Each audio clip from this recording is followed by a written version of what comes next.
আমাদের জীবনে অত্যন্ত গুরুত্বপূর্ণ একটা আশা বসবাস করে বিশ্বাসের রূপে। বিশ্বাস যা আমরা ঈশ্বরের ওপর করি, ভাগ্য প্রারব্ধের ওপর করি, নিয়তির ওপর করি। যখনই ভালো কিছু হয় আমরা বলি এ হলো ঈশ্বরের দয়া, যখন খারাপ কিছু হয় আমরা বলি এ হলো ঈশ্বরের মায়া। কখনো ঈশ্বর বা ভাগ্য বা প্রারব্ধ বা নিয়তি। আপনি নিজে কোথায় তা কখনো ভেবেছেন? আপনি বিশ্বাস করছেন ঈশ্বরের উপর, প্রারব্ধের উপর, কখনো নিজের উপর করেছেন? আমি আপনাকে একটা সহজ কথা বলি, যদি আপনি ঈশ্বরের উপর বিশ্বাস রাখেন, শুধুই ঈশ্বরের উপর বিশ্বাস, তাহলে আপনি সেটাই পাবেন যেটা আপনার ভাগ্যে লেখা রয়েছে। কিন্তু যদি আপনি নিজের উপর বিশ্বাস রাখেন, আত্মবিশ্বাস রাখতে শেখেন, তাহলে ঈশ্বর আর নিয়তি দুজনে মিলে আপনার ভাগ্যে সেটাই লিখবে যা আপনি চাইছেন। তাই মনে রাখবেন, সাফল্যের পথ হলো এই বিশ্বাস। নিজের আত্মবিশ্বাসকে ধরে রাখতে শিখুন, দেখবেন আত্মা প্রসন্নতায় ভরে উঠবে। তাহলে আসুন এই প্রসন্ন ভাব নিয়ে বলুন, রাধা রাধা। জীবনে এমন কি আছে যা আপনাকে অজান্তে শিখরে পৌঁছে দিতে পারে বা আপনার পতনও ঘটাতে পারে? সঙ্গতি।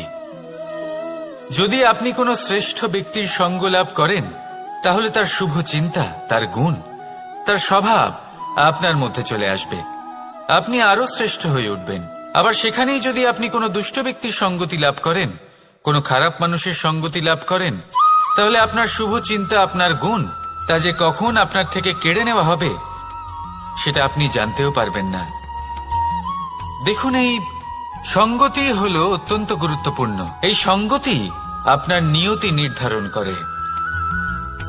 আপনাকে উদাহরণ দিলে, বৃষ্টির ফোঁটাকে দেখুন। যদি কোনো ফোঁটা গাছের পাতায় এসে পড়ে, তাহলে তা জীবন দান করতে পারে। যদি এমন কোনো ফোঁটা সাপের মুখে এসে পড়ে, তাহলে তা বিষে পরিণত হয়। যেমন সঙ্গ তেমন নিয়তি। এবার দুর্ভাগ্যের বিষয় হলো এটাই যে বর্ষার ফোঁটা নির্ধারণ করতে পারে না সে কোথায় পড়তে চায়। তার নির্বাচনের ক্ষমতা নেই। কিন্তু আপনি, আপনার কাছে তো বিবেক আছে, আপনি ভাবতে পারেন, চিন্তা করতে পারেন। তাহলে আপনি ভাবুন, আপনি কি এমন সঙ্গ চান যা শ্রেষ্ঠ, নাকি এমন সঙ্গ চান যা অশুভ? নির্বাচন আপনারই। শ্রেষ্ঠ সঙ্গ বাছুন আর আমার সাথে ভালোবেসে বলুন, রাধা রাধা। আপনি কি জানেন আপনার জীবনে আপনার আসল জীবনসাথী কে হন? মাতা পিতা, ভাই বোন, স্বামী স্ত্রী? না, আপনার আসল জীবনসাথী হল আপনার শরীর। সেই শরীর যার দিকে আপনি কখনো নজরই দেন না, ঠিক কিনা? এবার যে মানুষ এই রহস্য বুঝতে পারেন, তার জীবন এমনি শুভ হয়ে যায়। আপনি নিজেই দেখুন না, সে সংসারের মঙ্গলই করা হোক বা সত্যের রক্ষা করা হোক, তা সে শত্রুর সাথে যুদ্ধ করা হোক বা মিত্রকে রক্ষা করা হোক, এই শরীরই তো কাজে আসে। তপস্যাতে, বলিদানে, পরিশ্রমে এই শরীরই হলো আধার, ঠিক কিনা? তাই আমাদের কর্তব্য হলো যে আমরা যেন নিজের শরীরের যত্ন নিই। আমরা কি খাই, আমাদের কি খাওয়া উচিত, এটা যেন বুঝি। কোনটা সুপাচ্য আর কোনটা নয়, এটা যেন বুঝি। কারণ যেমন হবে অন্ন, মনও তেমনই হবে। যত ভালো অন্ন তত ভালো মন। আর সুস্থ শরীর হলো সুস্থ মনের আধার, এ কথা অবশ্যই মনে রাখবেন। আর যদি মন সুস্থ থাকে, তাহলে সকল শুভ উদ্দেশ্য পূর্ণ হবে। তাহলে আসুন আর আমার সাথে ভালোবেসে বলুন, রাধা রাধা। কথায় আছে যে দৃষ্টি অত্যন্ত কঠোর হয়, অত্যন্ত শক্তিশালীও হয়। কথায় আছে যে কারোর উপর যদি কুদৃষ্টি পড়ে, তাহলে তার বিনাশ কেউ আটকাতে পারে না। এই যে কুদৃষ্টি, এর উপাচারও আমাদের কাছে রয়েছে। যখন আমরা বাড়ি নির্মাণ করি, তখন একটা কালো মুখোশ লাগাই, যাকে রক্ষা কবচ মনে করা হয়। কুদৃষ্টি থেকে বাঁচার জন্য। যখনই কোনো বাচ্চা বাইরে যায় তখন তার মাথায় আমরা একটা কাজলের টিপ পরিয়ে দিই, কুদৃষ্টি থেকে বাঁচার জন্য। অর্থাৎ এই সংসারে কুদৃষ্টি থেকে বাঁচার উপাচার রয়েছে। উপাচার যদি কিছু না থেকে থাকে তাহলে তা হলো দৃষ্টিভঙ্গির। যদি আপনার দৃষ্টিভঙ্গি অনুচিত হয় তাহলে আপনার পতন কেউ আটকাতে পারবে না। না পারবে কালো মুখোশ, না কালো টিপ, না স্বয়ং ঈশ্বর। সেই জন্য নিজের দৃষ্টিভঙ্গি শুভ করে তুলুন, সবকিছু শুভই হবে। আসুন আমার সাথে ভালোবেসে বলুন, রাধা রাধা। কথায় আছে যে জীবনের আধার হলো সম্পর্ক, প্রসন্নতারও এবং ঈশ্বরের সাথে দেখা পাওয়ারও। এবার এই সম্পর্কের আধার আসলে কি? সেবা? না। বোঝাপড়া? না। অপেক্ষা? না। এই সম্পর্কের আধার হলো বিশ্বাস। যদি বিশ্বাস ভেঙে যায় তাহলে জেনে রাখবেন যে সম্পর্করূপী এই ভবন এর ভিতই ভেঙে গেল। আর যদি ভিত ভেঙে যায় তাহলে সেখানে অন্য কোনো ভবন নির্মাণ সম্ভব নয়, সম্ভবই নয়। এই সমস্ত সম্পর্কের বিশ্ব বিশ্বাসে বসবাস করে। এই বিশ্বাস হলো অত্যন্ত গুরুত্বপূর্ণ। এই বিশ্বাসের জোরেই আমি আর রাধা কোনো সাংসারিক বন্ধনে আবদ্ধ না হয়েও এক অত্যন্ত দৈব অলৌকিক বন্ধনে আবদ্ধ। এ হলো বিশ্বাস যার দ্বারা 11 অক্ষৌহিনী সেনার সামনে অর্জুন দাঁড়িয়েছিল এবং জয়ী হয়েছিল। এই বিশ্বাস হলো অত্যন্ত গুরুত্বপূর্ণ, তাই বিশ্বাস করতে শিখুন, বিশ্বাস দিতে শিখুন, বিশ্বাস পালন করতে শিখুন। আর আমার সাথে ভালোবেসে বলুন, রাধা রাধা।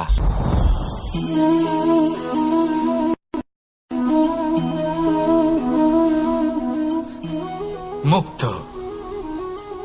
এই মুক্তই সবাইকে মোহিত করে দেয়, নিজের দিকে আকর্ষিত করে। অত্যন্ত সুন্দর, গোল, শুভ্র। মুক্ত দ্বারা নির্মিত আভূষণ, তা হয়তো সে মুকুটই হোক বা কোনো স্ত্রীর অলংকার, তাকে আরো সুন্দর করে তোলে, তাকে আরো সুন্দর দেখতে লাগে। এবার এই মুক্তকে এত সুন্দর দেখার জন্য কত কষ্ট সহ্য করতে হয় তা কি কখনো আপনি ভেবেছেন? এই মুক্ত ঝিনুক থেকে বের করা হয়, ঝিনুক যা কিনা সমুদ্রের তলদেশে থাকে। ওকে কত কষ্ট সহ্য করতে হয়, জলের চাপ সহ্য করতে হয়, সমুদ্রের স্রোত সহ্য করতে হয়। এই ঝিনুককে এত কষ্ট সহ্য করতে হয়, এই মুক্তকে এত কষ্ট সহ্য করতে হয়, তারপরে এর রূপ এত সুন্দর হয়। যদি আপনিও আপনার পরিশ্রমের সৌন্দর্য, নিজের পরাক্রমের সৌন্দর্য এই সংসারে প্রকাশিত করতে চান তাহলে আপনাকেও কষ্ট সহ্য করতেই হবে। তাই জীবনে যখনই সংকট আসবে, বিপদ আসবে, সমস্যা আসবে, তখন একে সুযোগ হিসেবে গ্রহণ করুন। কারণ এই বিপদের সাথেই লড়াই করে আপনি মুক্তর মতোই পরিশুদ্ধ হয়ে উঠবেন। তাহলে আসুন আর আমার সাথে ভালোবেসে বলুন, রাধা রাধা। এই সংসার অত্যন্ত বিচিত্র এক স্থান। এ সত্য খুঁজতে থাকে, আর সত্য খুঁজে পেলেই তা প্রমাণ করতে চায়। সে চায় তার প্রমাণ পেতে, সাক্ষী পেতে চায়। সেক্ষেত্রে আমাকে বলুন যে সত্য কি করতে পারে? সেই ব্যক্তি যে সত্যকে ধরে আছে সে কি করবে? কিছুই নয়, কিছু করার প্রয়োজনই নেই, শুধু তাতে টিকে থাকতে হবে। সেই হিমালয়ের মতো যা আজ পর্যন্ত টিকে রয়েছে। যদি আপনি সত্যবাদী হন তাহলে আপনার কিচ্ছু প্রমাণ করার কোনো প্রয়োজন নেই। যদি প্রয়োজন থাকে তাহলে সত্যের সাথে টিকে থাকার। এই সময় নিজে সাক্ষী হবে, নিজে প্রমাণ দেবে। এই নিয়তি স্বয়ং প্রমাণিত করবে যে আপনি সত্যবাদী ছিলেন, আপনি সত্যের পথে ছিলেন। তাহলে আসুন আর আমার সাথে ভালোবেসে বলুন, রাধা রাধা। ঈশ্বর আমাদের হাত প্রদান করেছেন, হাত যা জড়ো করা হয় প্রণাম করার জন্য, ঊর্ধ্বগামী হয় প্রার্থনার জন্য। এই হাত যার দ্বারা আমরা খাবার খাই, ফসল উৎপাদন করি। কিন্তু এই হাতের দ্বারা সবথেকে শ্রেষ্ঠ কাজ কি হতে পারে? সেবা। আগে হ্যাঁ, সেই হাত যা সামনে এগিয়ে আসে সেবা করার জন্য, যে সেবা করে তাদের যারা দুঃখে থাকেন, নিরাশ হয়ে থাকেন, যারা সেবা করেন তাদের যারা কিনা দরিদ্র, সেই হাত হলো সব থেকে অধিক মহান। ঈশ্বরকে দীনবন্ধু বলা হয়ে থাকে, কারণ যারা দুঃখী হন, নিরাশ হন, দরিদ্র হন, ঈশ্বর তাদের সাহায্য করেন, তাদের সহায়ক হন, তাদের মধ্যে ঈশ্বর বাস করেন। তাই আপনারা যদি এটাই করেন, যারা দুঃখে আছেন, নিরাশ হয়ে আছেন, যাদের সাহায্যের প্রয়োজন রয়েছে, যদি আপনি তাদের সাহায্য করেন, তাহলে আপনি এমন এক চৈতন্য লাভ করবেন যে আপনি তৃপ্ত হয়ে উঠবেন। তাহলে সবার সেবা করুন আর আমার সাথে ভালোবেসে বলুন, রাধা রাধা। ভয়। জীবনে আমরা কোন কোন বিষয়ে ভয় পাই? কোনো মানুষকে হারানোর ভয়, কোনো মানুষ, কোনো সম্পর্ককে হারানোর ভয়, অর্থহানির ভয়, সময়হানির ভয়। এবার বিষয়টা হলো, এই ভয় কখনো আমাদের কোনো লাভ করে না। এটা সবসময় আমাদের পিছনে ঠেলে আর নিচু স্তরে নামিয়ে দেয়, কখনোই আমাদের উত্থানের কারণ হয় না। তাই জীবনে যদি কোনো ভয়ের কারণ থাকতেই হয়, তা শুধুই এটা যে মানুষের কথা ভাবতে ভাবতে, সম্পর্কগুলিকে হারানোর ভয়, মানুষকে হারানোর ভয়, সবার মন রাখতে রাখতে আপনি যেন নিজেকে, নিজের ভাবনা চিন্তাকে না হারিয়ে ফেলেন। যদি এরকম হয়, যদি সকলের মন রাখতে রাখতে আপনি নিজেই নিজেকে হারিয়ে ফেলেন, নিজের ভাবনা, নিজের লক্ষ্য, নিজের মন্তব্যকে হারিয়ে ফেলেন, তাহলে সংসারে যতই যাই হয়ে যাক না কেন, প্রসন্নতা লাভ করবেন না। তাই রক্ষা তাকেই করুন যে আপনাকে রক্ষা করে, আপনার মানসিকতা, আপনার ব্যক্তিত্ব, আপনার লক্ষ্যকে রক্ষা করে। আর যদি কোনো বিষয় ভীত হতে হয়, তবে আপনি যেন নিজের উদ্দেশ্যের থেকে দূরে না চলে যান। তাহলে আসুন আর আমার সাথে ভালোবেসে বলুন, রাধা রাধা। সময় একটু একটু করে কেটে যায়, একটু একটু করে নিকটে আসে। খুব অদ্ভুত ব্যাপার। এই সময় প্রতিকূল হলেও একটু একটু করে কেটে যায়। এই সময় যদি ভালো হয়, তাহলে একটু একটু করে নিকটে আসে। অনুচিত তখনই হয় যখন আমরা নিজেদের অসফলতার জন্য সময়কে দোষ দিই, কিন্তু আসলে তেমনটা হয় না। আপনার পরিশ্রম আর প্রয়াস দ্বারাই আপনি সাফল্য লাভ করবেন, সময়ের দ্বারা নয়।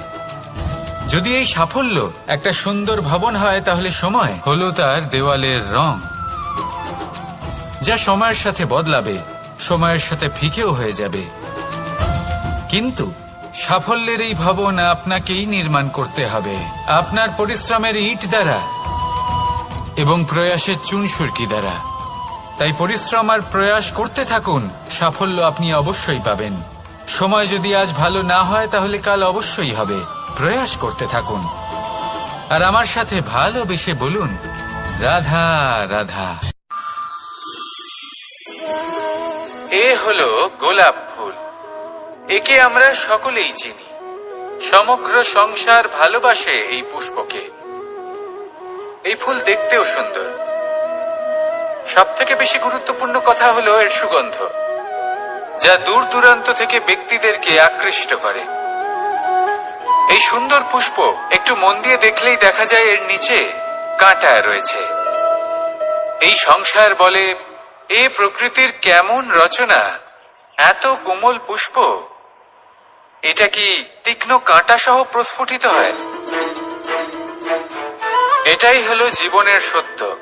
আমাদের অন্তরের সদ্গুণ, সেগুলিও এই ফুলের মতোই সুন্দর। সংসারের সৌন্দর্য দেখতে পায়, এর সুগন্ধ চতুর্দিকে ছড়িয়ে পড়ে। কিন্তু এই সদ্গুণ জাগ্রত করে তোলার জন্য কঠোর পরিশ্রম করতে হয়, প্রতিনিয়ত চেষ্টা করে যেতে হয়। তাই জন্য যদি আপনি জানেন আপনার পথ উচিত, কিন্তু তা কাঁটায় পরিপূর্ণ, তাহলে থামবেন না, চলতে থাকুন। একবার যদি অন্তরের সদ্গুণ জাগ্রত হয়, তাহলে এই সংসার এর সৌন্দর্য দেখবে, আর সুগন্ধে আকর্ষিত হয়ে আপনার কাছে আসবে। এই মন, এই জীবন প্রসন্ন হয়ে বলবে, রাধা রাধা।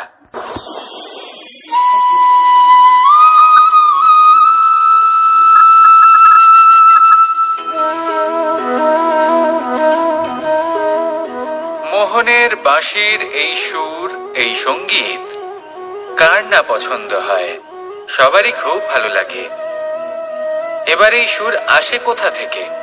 কেউ বলবেন কৃষ্ণের হৃদয় থেকে। সত্য কথা, এই সুর হৃদয় থেকে নির্গত হয় এবং প্রকট হয় এই বাঁশি থেকে।